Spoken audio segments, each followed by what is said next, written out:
success ratio is very good, but it's not 100%. No one bets 100%, but we try as hard as we possibly can. But there is non-union that's knocking on our door and would love to come in here and keep taking the work away from our union contractors, and we are vigilantly at the door trying to do that. Going after the union contractors, I'd rather spend my time going after the non-union.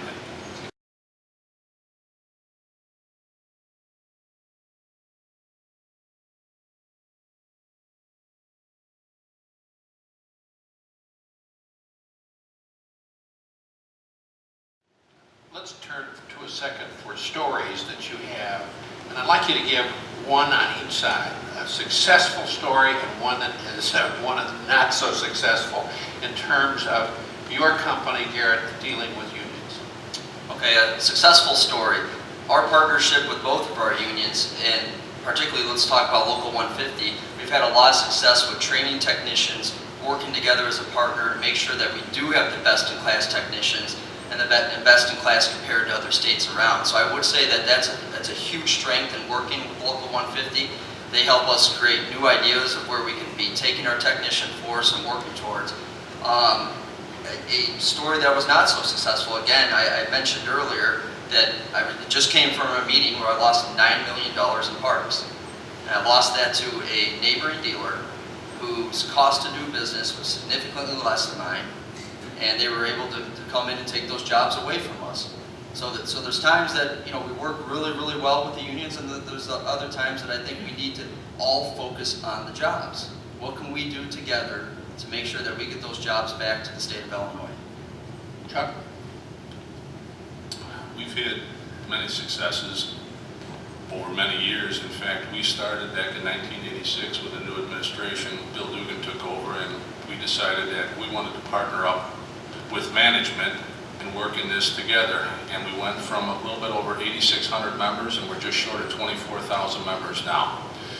We have learned that the perception of unions is everybody that predominantly has been about this age thinks they're Democratic.